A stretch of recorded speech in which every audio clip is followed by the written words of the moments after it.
Hi guys, I'm at the iStore with G.I. Jane for a workshop, Mindfulness in the Digital Age. I'll film a little bit and just show you what we are doing.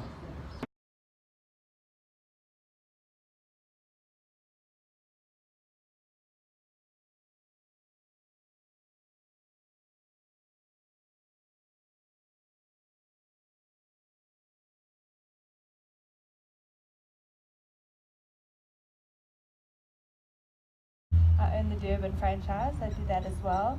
I'm also very much into self-love without realizing it with all my clients over the years, because I mostly do women, because I just see a target market. Sorry men, but I way prefer training women and kids. Without knowing, I've been promoting self-love to them the whole time. So I don't have a six-pack, I'm very normal, I'm soft, I don't have these ripped muscles, and I don't want to compete on the stage, it's not my vibe. So I've always been telling people to listen to their bodies, to speak kindly to yourself. When you look in the mirror, say nice things to yourself. Don't degrade yourself and say negative words, which I didn't realize over the years that I was actually promoting so much self-love. So much so that my friends all call me the self-love trainer.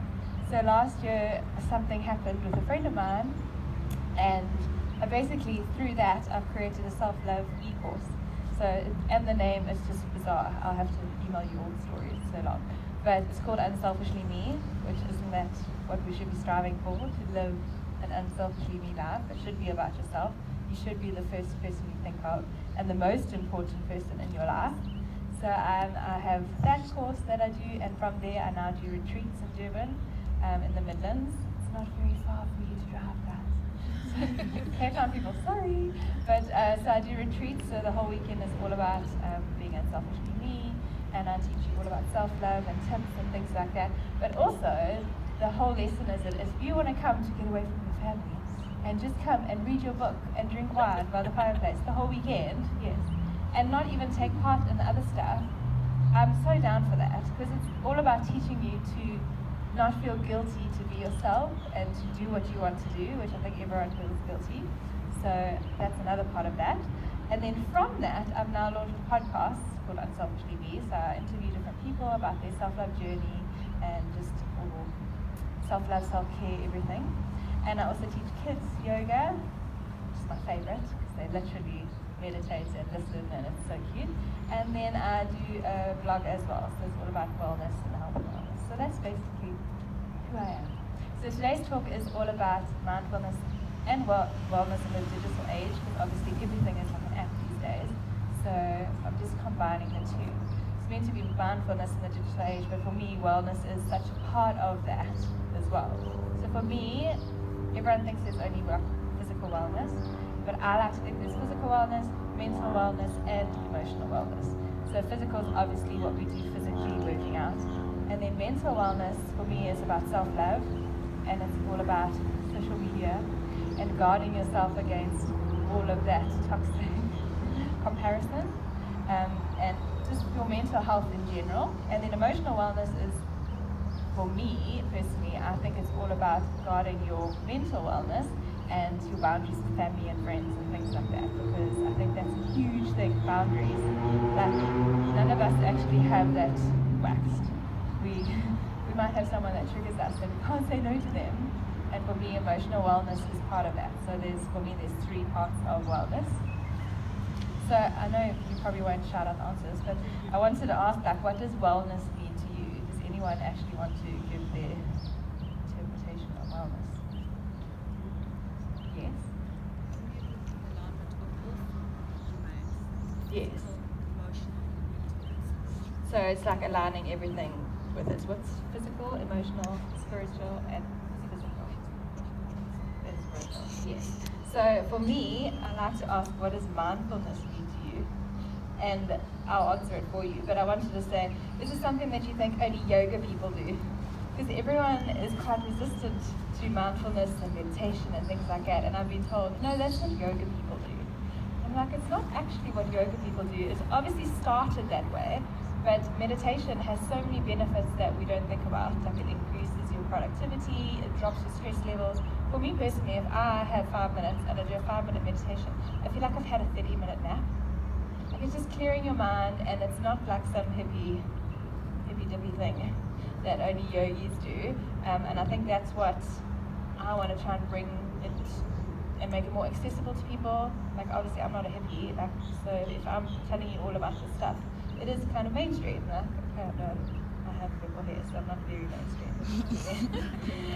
And also like with meditation and mindfulness, it's the stress relief that it actually brings.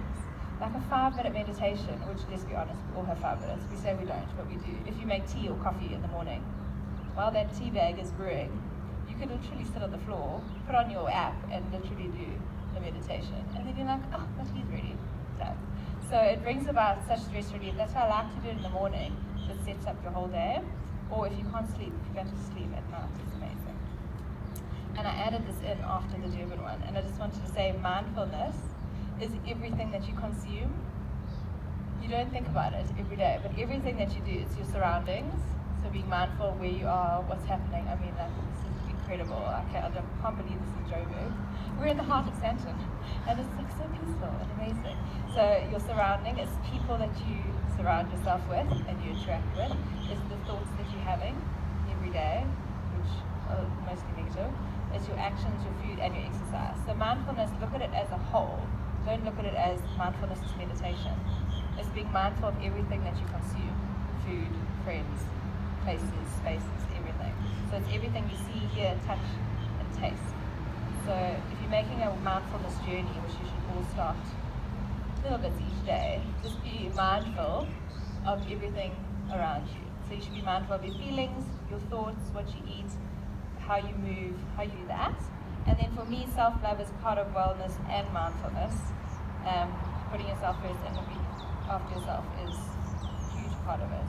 And just on the thoughts, we have 60,000, up to 60,000 thoughts a day. It depends if you're ADHD, you are the 60,000, if you're not. And 80% of them are negative. So that's what you're saying to yourself, is 80% negative every day.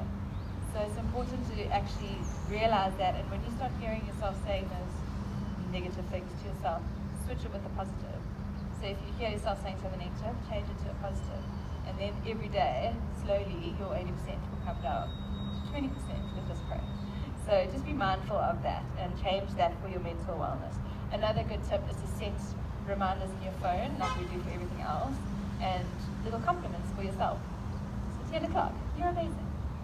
Like 3 o'clock, you're amazing at your job. Little things, or just because you'll get a little surprise every time it pops up on your phone. Thank you. Because another thing that I teach on my course is that you don't believe what other people say. I know we think that we do when people compliment you, but you listen to it and half an hour later your mind forgets it and it doesn't believe it. Your mind only believes what you say. So if someone compliments you on your outfit, you'll be like, if you look in the mirror and tell yourself you look amazing and you love your outfit and feel so cute and you look so cute, you actually believe that because your mind believes what you say. So start being kind to yourself in the mirror and giving yourself compliments. So it makes a huge difference. Right, are you ready?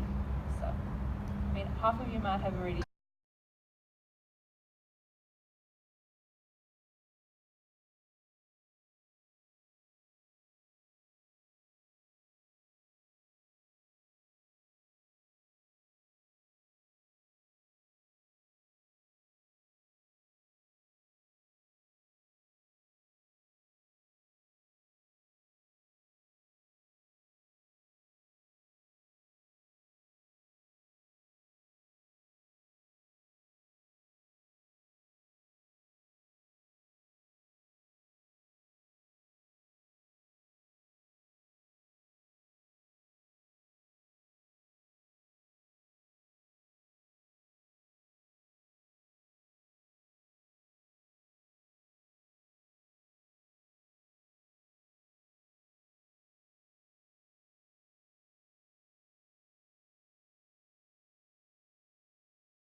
Child's pose is just on your knees and resting your arms forward.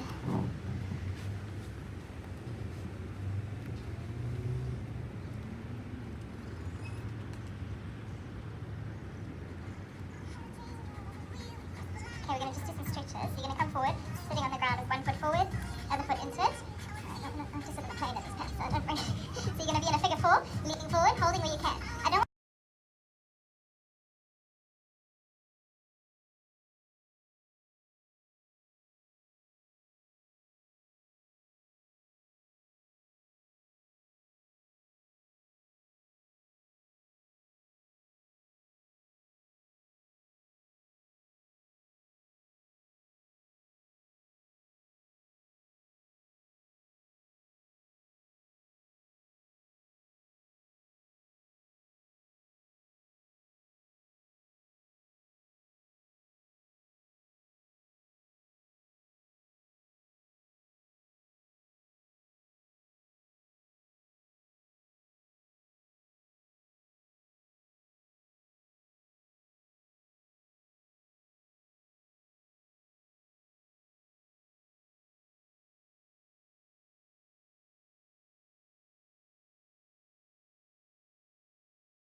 So guys, we are done. We did a short workshop and we got taught on, we created medical IDs on our iPhones. Well, I already had mine sorted out, but I learned some new things there. And then we had a mindfulness workshop and 20 minutes workout and then a meditation to close it off.